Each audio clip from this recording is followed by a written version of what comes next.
because this show it's about giving value to you people Yes, with factual facts. with factual facts, very factable. And if they are not true, they are not facts. Yeah, but Okay. they are true. So Okay, they can be boring lies. We don't know. so Fun it's facts or boring lies? it's fun facts. Okay. Facts. So the first one. The 100 folds in a chef hat represent 100 ways to cook an egg. An egg? An egg? An egg. Yes, yes, egg. Er? Egg, no hair. Egg, scrambled egg, egg. Egg. Egg. Oh my God, yes, egg. You're right. Egg. So that's how. Okay, sorry, I totally lost it. So what was it? The 100 what? Yeah, you know the chef's hat. The white one, the big one, they have 100 folds. Really? Yes, and that means that they know how to cook in a different way. Like they can cook eggs In 100 different ways. Yes, so That's what it takes to be a chef? yes. Well, I mean, I heard that all the times. How many? How to be a good chef, you need to be able to cook eggs the right way.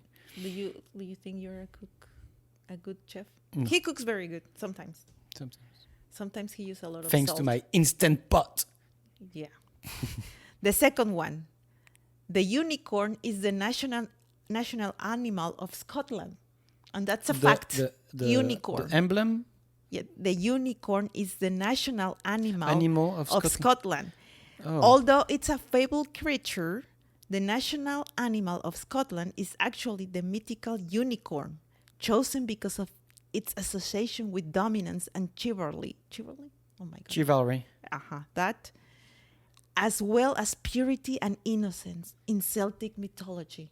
So if you go to Scotland, it's not a bull, it's not a dog. It's a unicorn. It's a unicorn. So probably your daughter will love to go there. Yes. Because she likes unicorns, right? And you have So Scotland should be the official gay country. Yes. Why?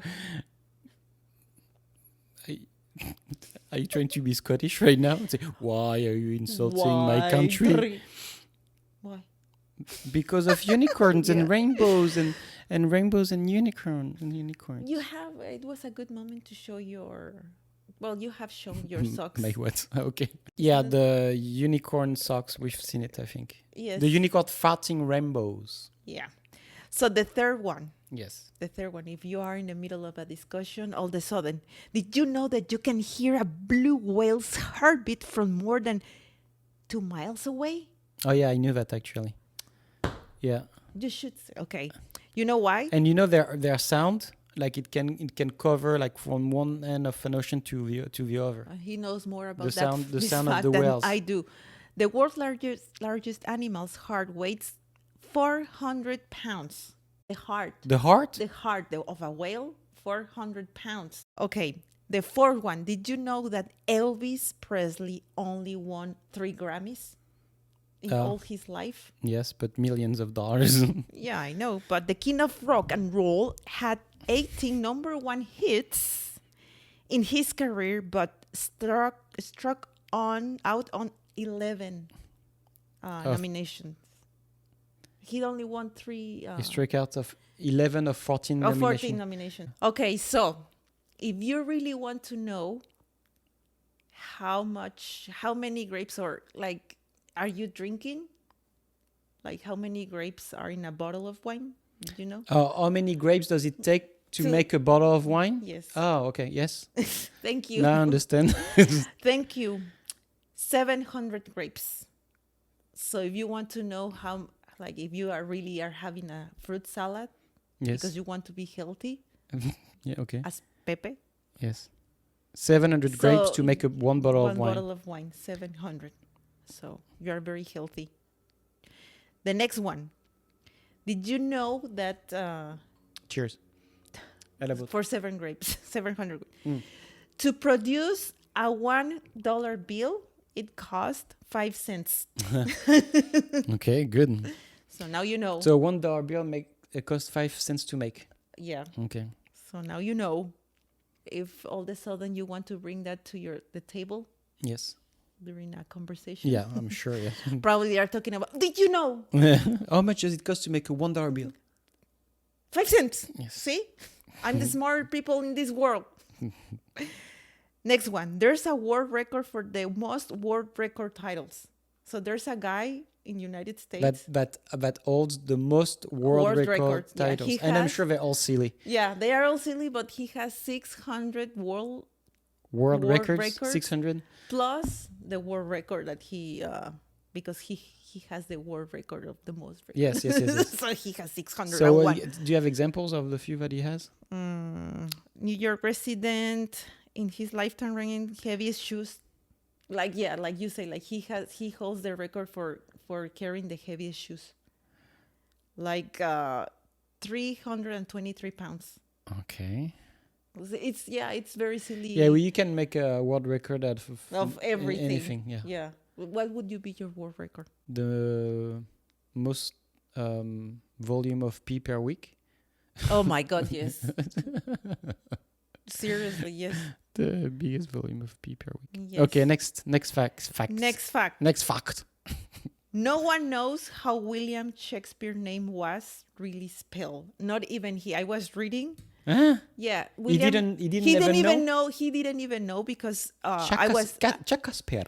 Shakespeare. Like I was reading that he in his several books or whatever he wrote. Mm-hmm. He wrote different names. Like William tried. He spelled it He differently. spelled it differently. So he didn't even know how was his name written or the history. So William Shakespeare, as we know now, we don't really even know that it was his real name or how it's called. Mm-hmm. So Did he make it up? No, he has a family. no, he right? doesn't know. Like he doesn't know. Like so. Mm. Now you know that probably William Shakespeare is not William Shakespeare. It was one name was Shakespeare. He signed like Shakespeare, and then then it turned around like Shakespeare. So it has very weird, and he did it. It's not like random people. Yeah, like yeah. he was the one. Like Maybe so he confuses maybe us. he invented his name, his life, or whatever. No? Probably he wasn't even a writer, the greatest writer He was. in history. Wasn't there? Well, about like really famous writers from back in the day, especially the prolific one. There's always like a backstory that they didn't really write everything, that they had like ghostwriters or apprentices or things like that. I'm sure there's something like that about Shakespeare. I heard it. I know about Alexandre Dumas, who's the one that did the Three Musketeers and the Count of Monte Cristo and things like that. Oh, that's one of my favorite books. Really? Well, I know that he did have. Yeah. Well, there's a. Apparently, it's true, but what can we know? It's history. You know, history is always fabricated by whatever we want to retain from our life or whatever. Like it's that's why like people that are so enthusiastic about history, I'm like, if you ask me what I did, 10 years ago on like even if it's a memorable day, like the way I lived it and the way somebody else at the same place at the same time lived it is like already two different stories. Yeah. It's like the same event and it's going. Yeah, it's different going to be realities. yeah, really, it's exactly. Different. And truths. no one is lying. No. Like not different realities. The reality is the same, but different truths. Yes, and it's like when you had like kings and this is like very generic stuff, but just for people that I just want like to ring a bell. Like it's true. Like when you compare it to your own life, if you had to write a book about your own life, are you going to give the tales of your most like unmemorable moments or like shameful moments? No.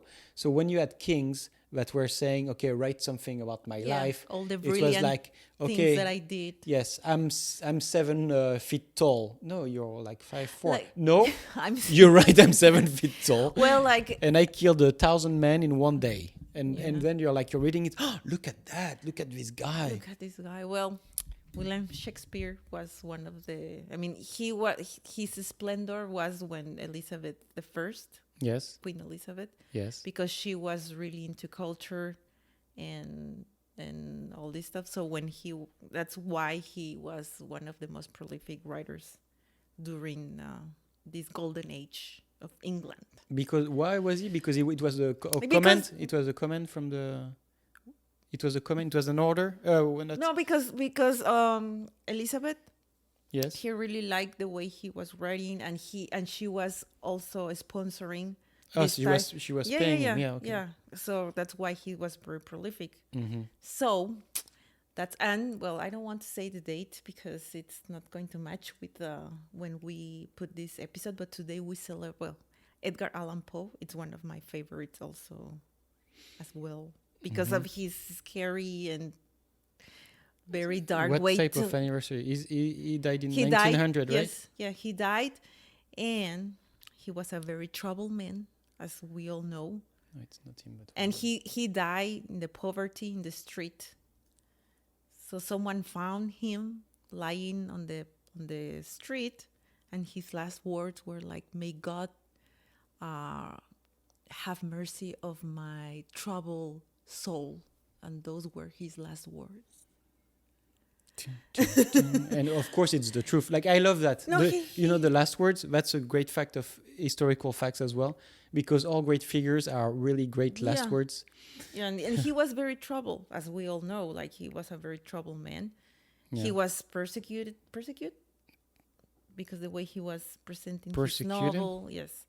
So the last fact. Did he do the portrait of Dorian Gray? Yes. Oh, okay, yeah. It's very good. I read that for like 2 or 3 times. Yes, me too, I think. It's really good. So the last fact, and then we are going to move on. Yes. Because now you know, if you want to break the ice, don't pull a Pepe and scold everyone around. Pull a you. Pull a you. So do you know? Oh, sorry. Do you know the Barbie real name? Barbie?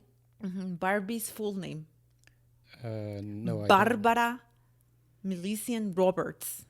Sounded like smells like Teen Spirit. Barbara. But yeah, that's the nickname for Barbie because her creator, a mother, it was this lady created this human-like doll because of her daughter. Yes. So that was the name of her daughter, Barbara. So you know now the real name of Barbie. Barbie. She was real. She was someone.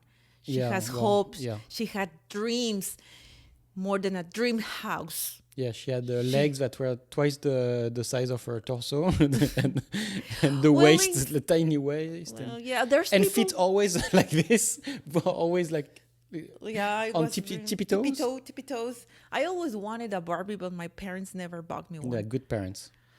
I always wanted, and every single year. No, because it represents like the total stereotype of things, and like you have standards. You have standards that are just fake, and you don't like human beings. You were a unique kid. I was a standard kid. I wanted regular stuff. Yes. Yeah. I wanted regular stuff. They knew it was poison. Yeah, so they gave me pinipon. What is pinipon? Pinipon, they're famous here also. A pickle? Pinipon, they're like tiny. I mean, I love them. It's like the size of a pickle. Your pickle? So that's what every year Santa Claus was giving me pinipon, and every year I wrote the same thing. Dear Santa Claus, experience. Please bring me a Barbie with her clothes and all the accessories. And you know what I have? Pinipon. Yes. Every single year. That's good. I didn't have a Barbara. I wanted a Barbara. Barbie are really I don't. Yeah, I never really liked it. So every year, I was thinking, please, for the next year, make my parents or Santa Claus or someone bring me a Barbie. A very traumatic experience. You know what the kids are going to ask for Christmas this year? To stop COVID-19 so they can have a normal life. Your daughter will ask for that? Is it you think they should ask for a Barbie instead? Well, no, my daughter doesn't like Barbies at all. Good. She likes comics. Good.